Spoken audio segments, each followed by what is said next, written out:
What's up, keto people? Prepare yourselves.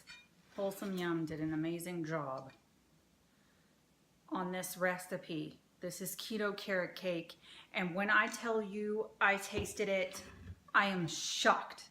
This is so good. You have to try it. Here's how to make it. Okay guys, to start this off, preheat the oven to 350 degrees. And also, if you have two 9-inch circular cake pans, possibly spring form, go ahead and line it with parchment paper. I'm just gonna spray my cheapo cake pans with avocado oil. Anyway, so there's that. So in a bowl, I have here 3/4 of a cup of softened butter, which is a stick and a half of the regular butter. I don't know about Kerrygold. And then 3/4 of a cup of erythritol, which Swerve has it in the granulated form, and you can also buy erythritol directly from Amazon. Anyway, so we're gonna beat this until it's fluffy. So I'm gonna go ahead and do that, and I'll come back. That took all of about 10 seconds, and I should have gotten a bigger bowl because there's a couple things flying everywhere. But that's okay. More for my dog to eat, I guess, because it's not xylitol. We all know about xylitol being bad for dogs. Okay, so it is 1 teaspoon of pure vanilla extract. Remember in all of my videos that I say not to get the vanilla flavoring. Vanilla flavoring, if you look at the ingredients, there's sugar in there. The extract does not have it. A lot of times it has alcohol.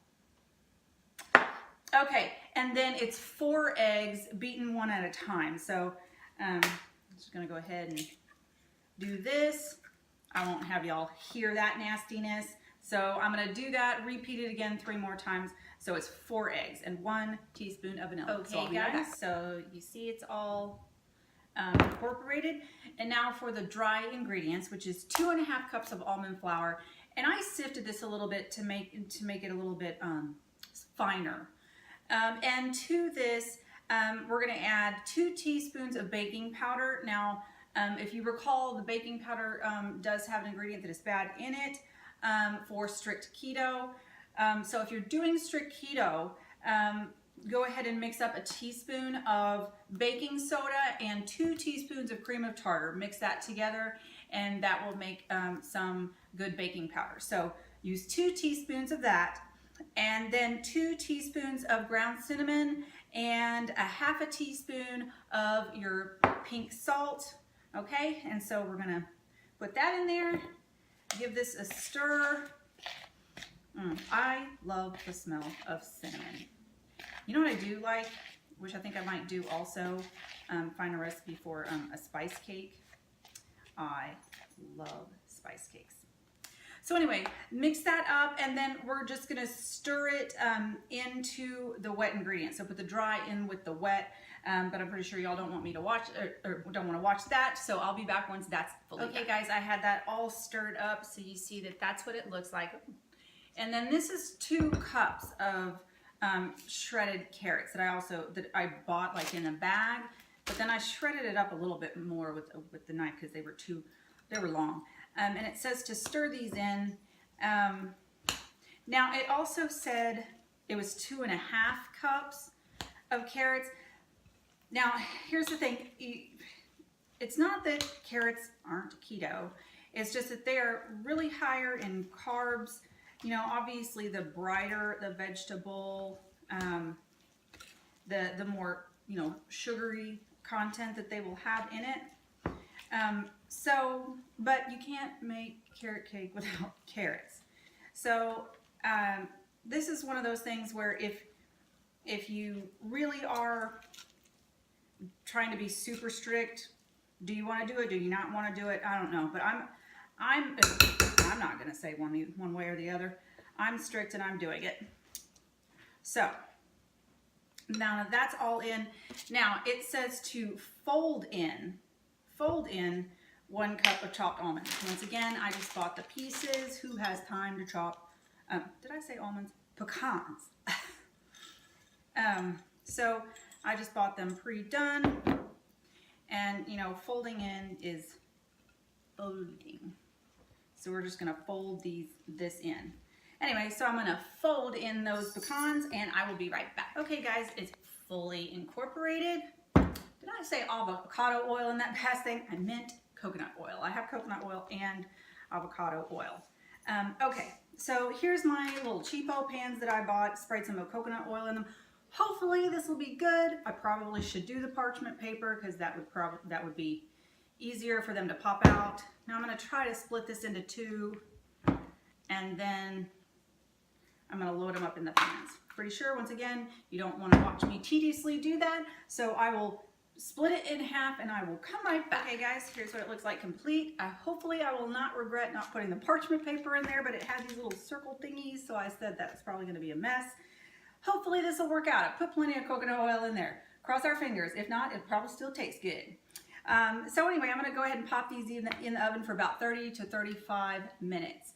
And I will do the toothpick test to make sure they're good. So I will come right back. Okay guys, while that is in the oven, I have here, it says 8 ounces of cream cheese softened and 4 tablespoons of butter. That's a double recipe for this. But because I am not a fan of cream cheese, I know it's interesting because considering my jalapeno popper dip, but so it says you can lessen the cream cheese and add more butter. So I went ahead and did that. I have 6 ounces of cream cheese and 6 tablespoons of butter. And all I'm going to do is use my hand mixer and beat this until fluffy. I'm sure you don't want to hear the sound of that, so I'll do that and then I'll come right back. Okay guys, that took maybe 5 seconds. And then it says to add in 1 teaspoon of vanilla extract and a half a cup of powdered Swerve. I do want to mention, I've been seeing a lot of videos that have the big bags of stevia, and it's usually a baking blend. If you have that, turn it around and look at the back and see the ingredients.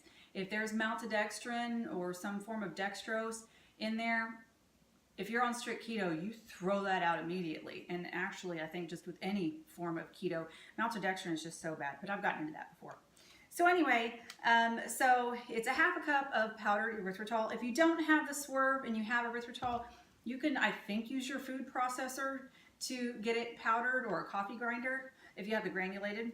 Anyway, so I'm gonna go ahead and beat this up and until it comes to like a creamy consistency, and I will come right back whenever that's done. Okay guys, that's all done. Now I did say whenever I tested it for myself, it was just too kind of cream cheesy for me still, so I added 2 more tablespoons of butter and a little bit more powdered erythritol. Came out way better. For me anyway. You know, if y'all just want to use 8 ounces of cream cheese and 4 tablespoons of butter, do it. Okay, last thing is a tablespoon of heavy cream. I'm gonna do that, beat that in, and of course we're just gonna let this sit until the cake comes out of the oven, and then I will come back. Okay guys, so several things. One, I took it out after about 30 minutes. Toothpick test seemed okay. However, when I went to, they sat for about 10 minutes, and then it says to put it on a wire rack for another 10 minutes to cool. It's tending to break apart a little bit, so I do suggest baking it a little bit more. So there's that. So a little bit longer time. So anyway, I managed to get them finally on this, and then I turned it over onto my nice little charger plate because I don't have a good pie plate. And then I'm going to go ahead and start adding the cream to the frosting to the first layer, and then I'm going to put this on the top, frost it on the second layer, and then add the pecans. So I'll come back once I'm done frosting. Okay guys, here's the first taste test. Now I tried to pull it out, and obviously, you know, because I think it needed to bake a little bit more, so it kind of fell apart. I don't care. A little part of it I already tasted, but I haven't tasted it with like the full frosting and everything.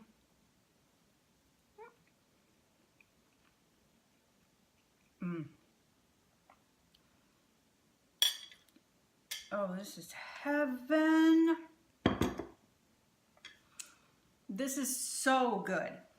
I mean, if I just would have kept it in a little bit longer, but I've never really baked cakes or anything like that before, so I just didn't really know. Oh man, this is so, anyway. Okay, I'm gonna put the macros up here. This is for their actual cream cheese frosting with the macros on it and everything. I'm sure mine's a bit different because I added a little bit more butter, a little less cream cheese frosting.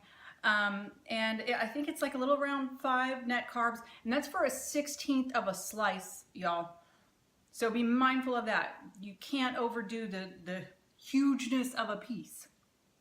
But if you want to get that carrot cake in, this is definitely how to do it. Birthdays, little get-togethers, whatever. It's fantastic. It's so good, guys.